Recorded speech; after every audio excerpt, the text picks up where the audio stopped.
Hey, sorry for the delay, but I had a phone call that came through that I just had to take.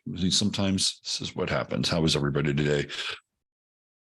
Welcome to another edition of the Astro Weather. And we got a great start of the day lined up today. That much I can say. As far as the Astro Weather goes, well, we've had a little bit of a shift in terms of the moon. We talked about this yesterday. And we've got the moon in Aquarius, and it is conjunct Pluto. This is a very odd station for the moon. We know that the Aquarian moon is cool, reserved, a little bit detached, somewhat voyeuristic, friendly, but also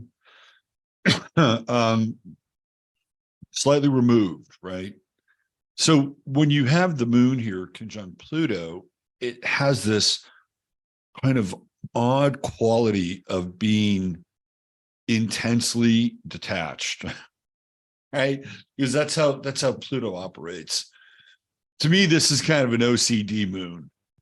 At least during the first part of the day. By the time we move into the evening, the moon's separating a little bit. It's sort of like the clouds that are passing overhead. And it's odd. I mean, it's an eccentric moon. And I would not be surprised if we encounter eccentric behaviors over the course of the day. Maybe your own. Maybe you need a little bit of the freak flag to fly with this Moon-Pluto conjunction. And I think the other side of it is that, we're really trying to find some detachment and some space from what's going on in the world to a large degree. And this conjunction with Pluto won't allow us. I was like, no, you're not getting out of here. It's like the hand that grabs you by the foot. It's that scene from Carrie, where at the end of the movie, what's her name? Amy, I forget her name. She was Steven Spielberg's wife briefly. Anyway, she's visiting Carrie's grave.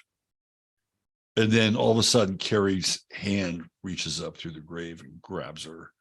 Right. And it winds up being a dream. But it's kind of like the Moon-Pluto conjunction here. You're trying to get some emotional distance. It's like, no, so this is also, when Pluto went into Aquarius or prior to it, I said it would be like sticking your head into a portal of sorts. Like it would be like you'd be just shoved into this kind of weird reality. And then when Pluto retrogrades, it goes back into Capricorn, it sort of abates, and we're sort of back to where we were before, but we're not. And that's exactly what's happened. And it feels to me like since Pluto's been in Aquarius, we've been thrust into Rick and Morty world. And we're seeing it all the time now. We're seeing this whole clown world parade, really, of what we would call the social or the sexual norm.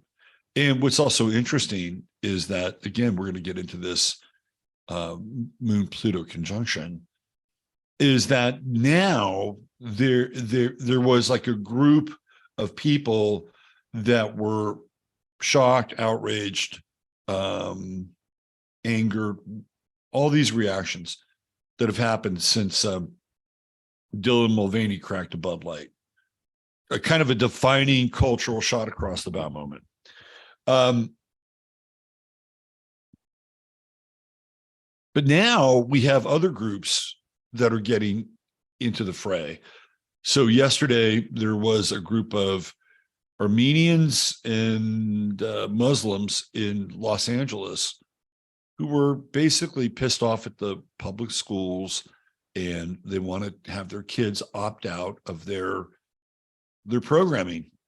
And they were met by the social activist crew. right? So again, Pluto and Aquarius is like strange bedfellows. And it's really funny, or maybe not so funny, that during the early 2000s, this was a group that was vilified and marginalized. Every one of them was a terrorist. And notice how that has abated. And now the terrorist looks very, very different. But these groups, they have what I would say common interests in the fight on the culture war. And you see this with Pluto and Aquarius. And I've talked about this for a while. It's like these are strange bedfellows. Just like when Trump and Rosie O'Donnell went to East Palestine, Ohio, to protest or at least chime in on what happened with that train. They can't stand each other, and yet they were both there. So, we're seeing some of this, and the Moon-Pluto conjunction will flesh some of that out. I'm going to play some of the video of the protest on my show today. It's quite interesting. So we're having this unusual kind of Aquarian moment. It's like all of a sudden, it's like, oh yeah, we've got more in common with these people than we thought we did. Now we do have the T-square going on. So there's, again, this sense of drama and urgency that we've been living with ever since Mars went into Leo. Everybody's position matters. Everybody's position counts. And in some cases, one group more than the other, right? Now, finally, Mars is starting to separate from Pluto. So by the time we get into Thursday, Friday, it'll be out of the opposition, but then Venus will still be in the opposition, which brings up, other issues entirely. Mars here being about action, being about the assertion of the will. Venus about compromise and balance and finding solutions for people in a more diplomatic way. Even that is going to be under fire here. So where do you turn, right? Where do you turn when it comes to trying to sort out these extreme conditions that we're experiencing? Ghostbusters. Speaking of Venus-Mars conjunction, Greta Thunberg, owner of the Venus-Mars conjunction in Scorpio, erased a tweet from her Twitter feed, which said that the world would end by 2023 due to climate change. Well, we're still here, and it hasn't ended. Although one could make a case that maybe the world that we knew has ended, but it would have nothing to do with climate. Here we have the sun getting closer to Juno again. So if you're wanting to launch a new project, and I talked about this yesterday, this is a nice transit. Make sure you get all your ducks in a row. Sun, Saturn square. And I think Saturn is going to unfortunately play a much larger role moving forward with things like the ESG scores or CIG or whatever they're calling it for the corporate world. Like Saturn's just going to play a bigger role. And, in Pisces, it's sort of the end of Saturn's reign, before it gets a renewed contract in Aries. So everything, it's not just water, it's not just gas, it's not just drugs. Everything drains into Pisces. Everything drains into the 12th house. So Saturn in Pisces is a rubric for everything. And, it would be something along the lines of like one tower to rule them all, or one Saturn to rule them all. You just roll everything, whether it's governance, whether it's hiring practices, whether it's the environment, whatever, it all gets rolled into Saturn and Pisces, because that's how Saturn and Pisces rolls. Right. And, we've got 3 years worth of Saturn and Pisces. On the other side of it, we are seeing what I would call more of a religious flexing of the muscles. Again, look at yesterday in Los Angeles, you had the Muslim community, which is a religion, right? It's one of the 3 Abrahamic faiths, and Saturn and Pisces represents all 3 of them. So this is an interesting time in terms of the kind of the end game, right, with Saturn and how everything kind of accrues to this point with Saturn, and then it gets reborn. Saturn itself gets reborn in Aries, and that's a whole other discussion. What else we have? Okay, we got Mercury in Taurus, and it's coming up on Algol here. So I think Algol's at 26 Taurus. And I've been watching Jason Whitlock for the last couple nights, and he's a Taurus. I think his sun is close to Algol. Anyway, he's been crossing some Algol lines. And I actually think that with Mercury at this degree, with the trine, with Pluto, even though it's out of element, I think this is actually a good time to speak your mind. It's a good time to get things off your chest. It's a good time to reattach your head to your body, because that's really what's happened to many people is we become disembodied. You know, people are not in touch with their body. They're not in touch with not even their body, but the body itself. You know, all of a sudden there's strange definitions of, you know, what a man or a woman could be, right? And you only get that when you have a disembodied experience. So here we are with Mercury in Taurus, and we've got it moving more towards Gemini, and there's a more of an emphatic nature here with Mercury and standing your ground. I mean, that's the other thing with Taurus. There's a lot of, you know, digging your hooves into the environment with Mercury and Taurus.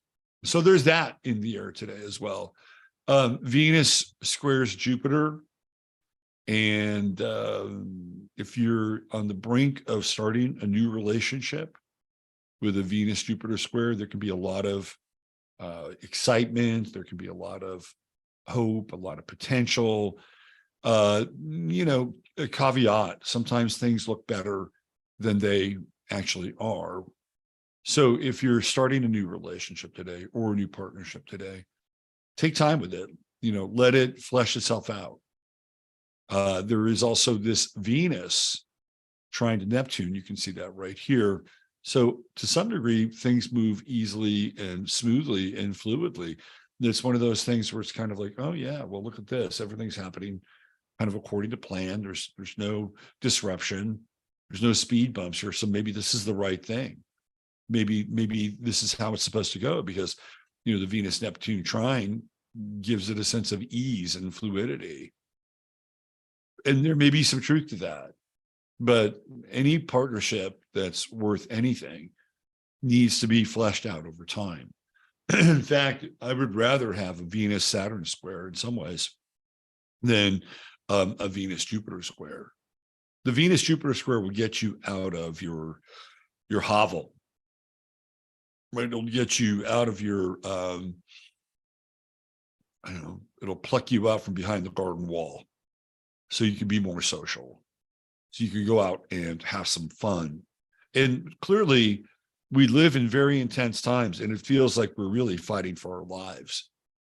You know, when we run up against a month of a celebration for what, maybe 1% to 2% of the population, and it's demanded that you celebrate or else, right? It feels like we're in a bit of a fight for our lives. You connect in ESG and all the other things that go along with the corporate governance, and you look around, you go, oh my God, you know, these are leviathans. These are the beasts of the beast system unleashed upon us. Well, you still need to recreate. You still need to, even with the Vietnam War, and to me, it was kind of insanity, but I understand it. The Vietnam War, you get shipped off to Hawaii or Thailand or Hong Kong for 2 weeks. Now you're out of the jungle for 2 weeks. You know, go get drunk, go get laid, go get stoned, blow all your money, and come on back and, you know, kill some more gooks. I mean, it's kind of crazy, but I understand it. And I think that they did that for morale, right? It's like, oh man, yeah, I feel much better now. Let's go kick some more ass, right? Oh, unfortunately, I came down with a case of the clap. Doc, medic.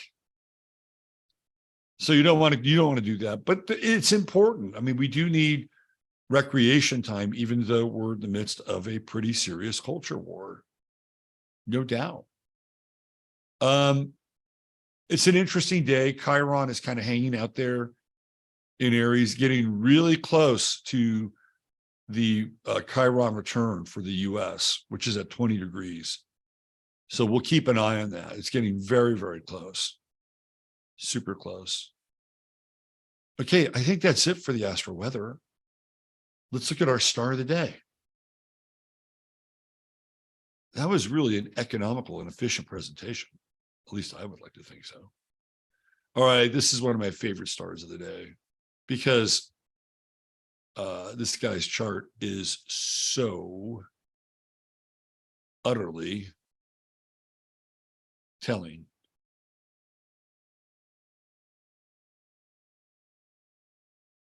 In many, many ways.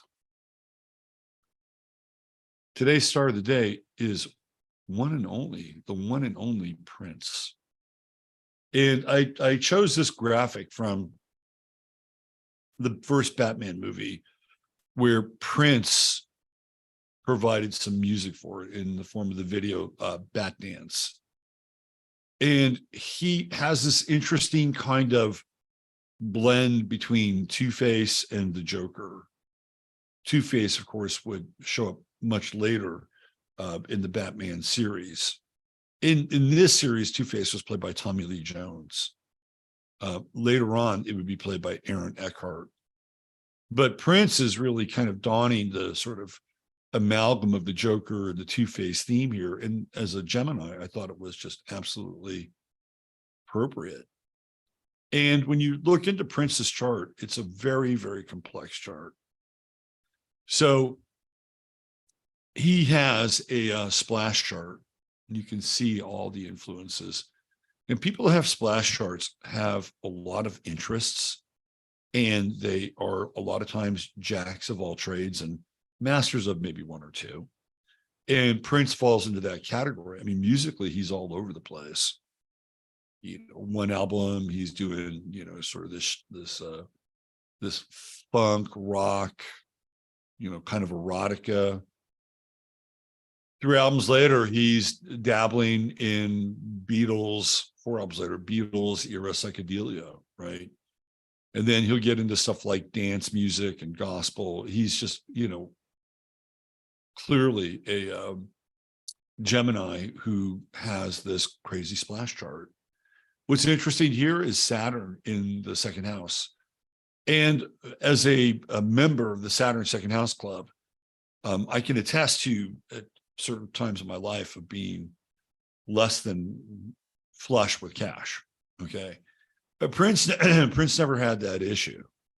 And the reason why he didn't have that issue is because he worked as Saturn, right? I mean, that's what he did. He's got a Mars Saturn square. So he's kind of driven. And what's interesting is that his Saturn and Mars are both in fire signs. His Mars is at 0 Aries. And from all the reports, including the Charlie Murphy video about Prince playing basketball, he was a pretty good athlete and a hell of a basketball player for a guy that was 5'3".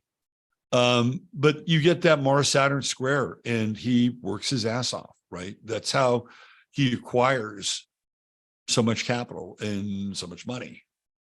And that's one way to deal with Saturn in the second house. Now, of course, he would get into a major conflagration with Warner Brothers over the rights of his material. We get into Sagittarius with law, right? Law, copyright law. And Prince is definitely kind of at war with Sagittarius here, with his sun in Gemini. And he's a really hard guy to get to know, obviously. Sun in the 8th house, Trudeau in the 12th house in Scorpio, Neptune in Scorpio. I mean, he's, for all of his publicity and persona, he was incredibly private, right? Very, very private. So he kind of managed to straddle 2 worlds in some ways. What's also interesting about his chart, his Scorpio rising. And most people with Scorpio risings have very intense upbringings. And Prince is part of the club. He had an abusive father. If you watch Purple Rain, you'll know all about it, right? That's what he's writing about. And that's how Scorpio rising is born into the world. They're born into the world with fire. fire by trial in their environment, in their immediate environment. What's also interesting about Prince's chart is Venus, because most of the women that he was involved with were women that he worked with. Like, he was involved with,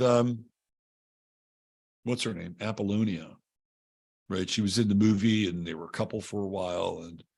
And, Métis was a singer and he was involved with her. And he would have these vanity projects.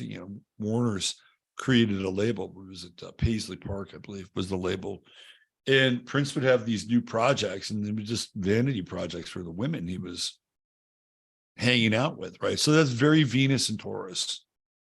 His partners were his collaborators, and vice versa.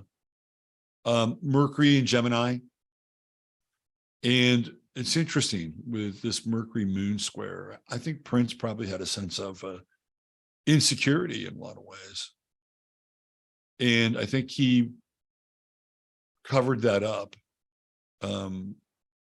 by taking on a particular persona. I mean, if you look at the first Prince record, I think it's called For You. And then you look at like Dirty Mind, they're like two different people. He goes from somebody who looks like he's, modeled himself on Shuggie Otis and Michael Jackson. And by the time the next record rolls around, he's fully, Gemini sun in the 8th house. And with Pluto on his midheaven, that's what Prince is known for. He's known for sex, erotica, right? And it's conjunct Regulus. So it's also interesting that Prince had this connotation of royalty, right? Like the name Prince in and of itself, it would be very synonymous with Regulus. And how he died is, you can see it in his chart. He talks about, in the song Let's Go Crazy, he talks about taking the elevator down. And the elevator down is from Pluto to the moon, right? This is him. This is his career. This is him at the top. And by the time he gets to the bottom of his mansion in Paisley Park in the elevator, the guy's done, right? He's on his way to the hospital, not to be revived, but he also talks about it in the song Let's Go Crazy. And the metaphor for the elevator going down is also going to hell, right? And it's quite interesting. Prince had a radical break with his religion and faith and became a Jehovah's Witness. And you could kind of see that with Uranus in the 9th house. People that have Uranus in the 9th house can have these sudden shifts in terms of their religion and philosophy. So clearly Prince had that. And he was tireless. I mean, that was the other side of Prince. He was just a tireless worker. And he was always trying to innovate. And that's the Mars-Uranus trine. He was always looking to innovate. His downfall in a lot of ways was his addiction to his movies. Under the Cherry Moon was a terrible film, lost a lot of money. And Neptune, of course, rules film. But, I would say that he's probably known a lot more. His legacy will be known more for his music than his films, even though Purple Rain still stands out as one of the kind of great independent movies of all time, and bought him 2 more films. So he's a really interesting character. That South Node with the Venus conjunction, indicative of unfinished business with relationships, and having to work them out and pay people. And he's a very interesting character, very, very interesting.